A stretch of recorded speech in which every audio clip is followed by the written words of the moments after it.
Welcome back, Knights in Training, to your next training session. I am Maid Heatherbeer, and Lady Beckavere couldn't be with us today because she is actually off slaying dragons. Can you believe that? She will be back with you next week for your final training session. You've come so far, right? So happy you're here. I decided to take our training session outside today to the castle gardens because it's such a great day, such a nice day. So we're going to have our training session out here. But before we do that, let's review what you learned last week in your quest.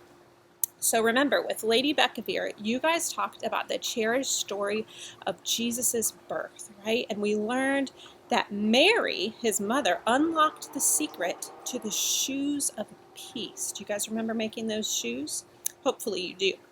Well, we know that when we welcome peace into our hearts and we share that peace with other people, then we can be assured that we're standing for God's ways, right? Because God is a peacemaker. So therefore, he would want us to be peacemakers as well, right? All right, well, before I tell you our story for this week, let's review our banner verse. Remember, it comes from Ephesians chapter 6, verse 10. Let's get our arms ready for our motions, right? Okay, here we go. Be strong in the Lord and in the strength of his power, right? Okay, so our tale from the King's Book, which we know is the Bible, comes from the New Testament, and it comes from a book called Matthew, okay? And the action of our story today starts right beside a lake. And I don't think you guys can see it, but we've got a lake on our castle property too. So that's kind of why I wanted to come outside as well. So that baby from last week's story, Jesus, he's all grown up and he is doing amazing, miraculous things. Okay, so our story this week takes place right after Jesus feeds the 5,000.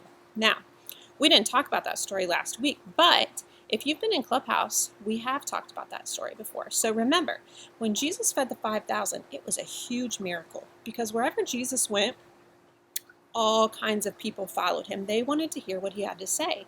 So Jesus was teaching these people for hours and hours. Well, they started to get hungry, right?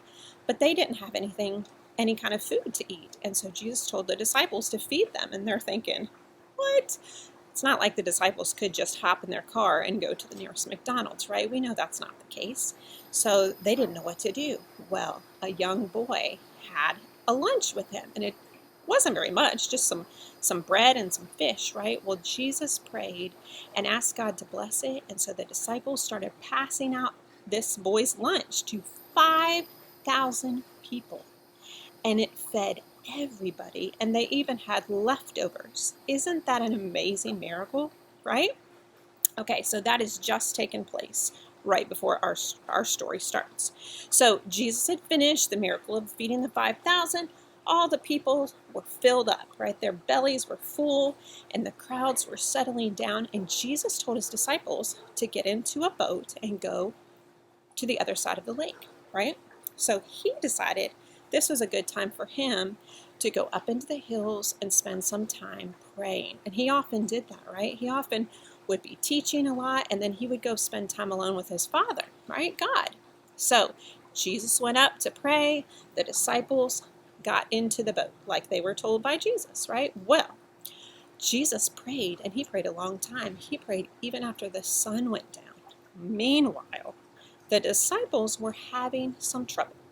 The winds started to pick up and get really, really strong. Well, do you guys know what happens to water when the wind is really strong? Anybody? Yes, it creates waves, right? So the waves started getting bigger and bigger, and they were tossing their boat, the disciples' boats, far, far away from the shore, okay? And the disciples were getting scared. Well, very early in the morning. The Bible actually tells us it was around 3 o'clock in the morning when most of us are sleeping, right?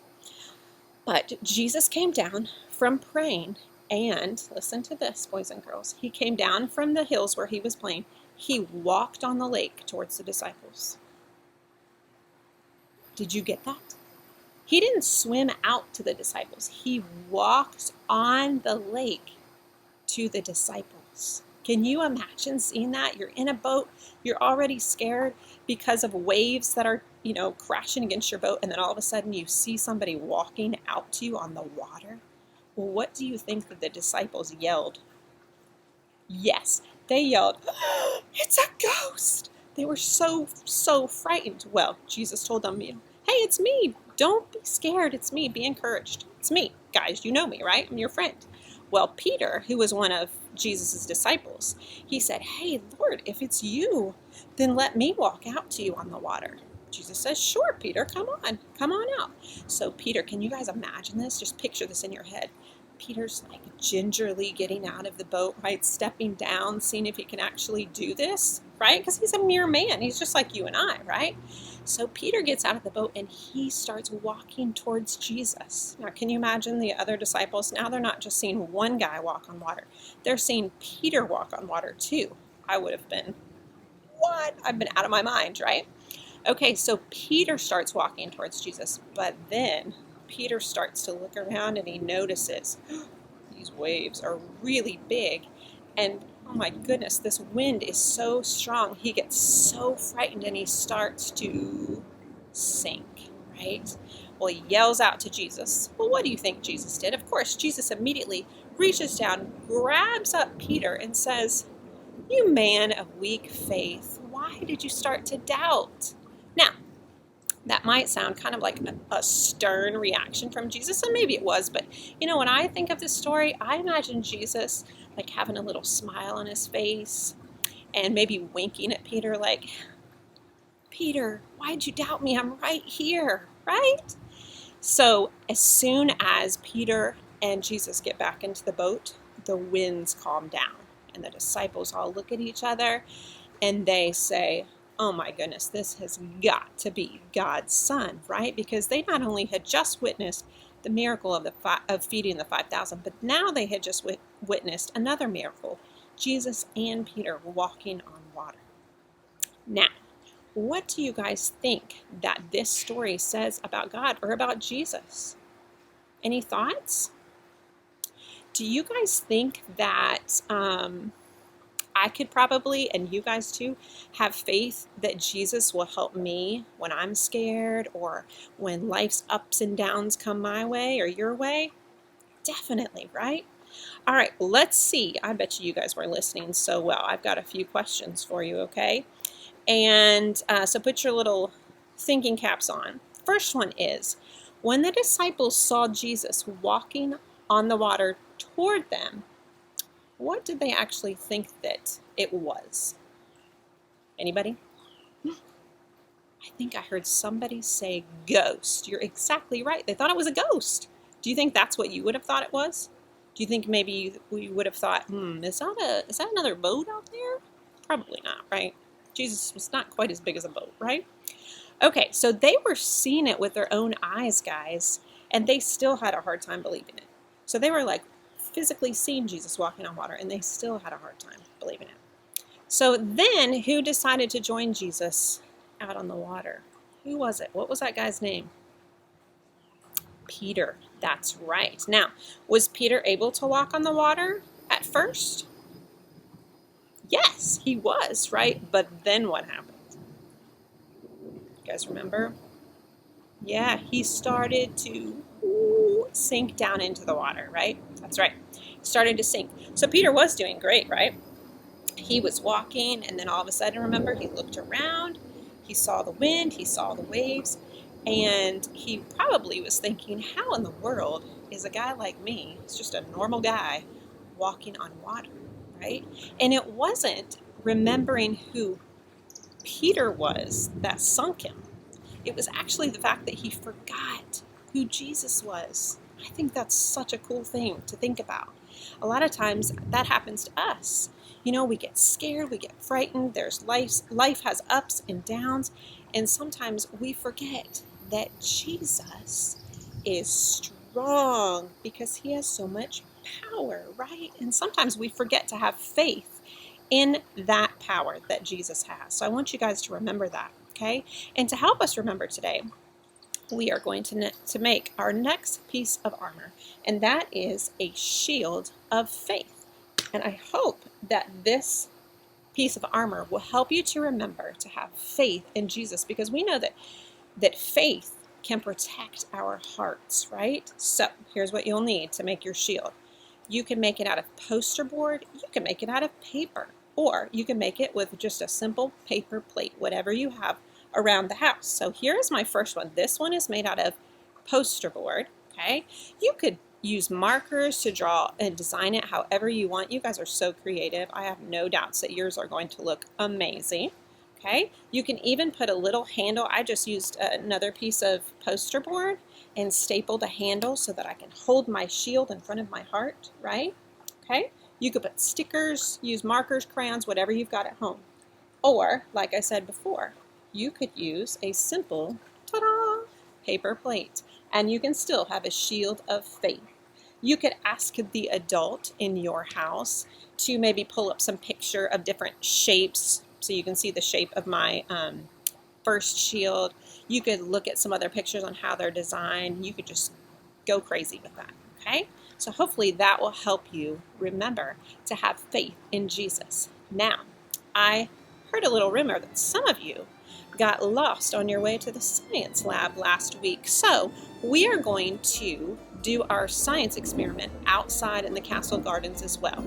So if you will come right back here, give me just a second to get all of my supplies set up, then we will do our fun science experiment. Intermission.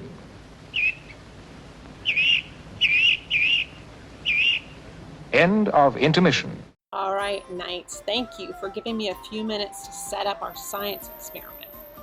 Okay, so today we made a quick change in our science experiment this week. So what you're actually going to need is some kind of container or bowl you could use, and you're just going to fill it about 2/3 of the way full with water.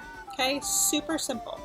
Then you're going to need to go around your house and maybe ask an adult as well to gather a couple of objects, small objects that you could place in water. Okay, so you don't want to probably grab something like your sister's diary. That wouldn't be good, right?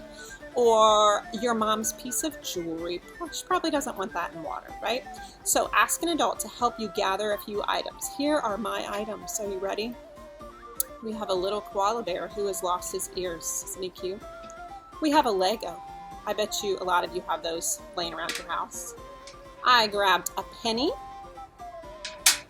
And I have an earplug. You guys ever seen one of these? Earplugs, right? Okay, so today our Bible story was about what happened when Jesus' friends were in a boat on a lake. So let's pretend that this is our lake, okay?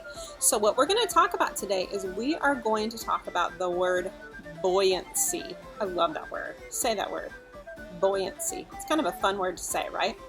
So buoyancy is an object's ability to float. So we are going to test these objects that you've gathered from around your house, and we're going to try to predict whether they will float, okay? Kind of like Jesus didn't exactly float across the water, right? But he was walking across the water.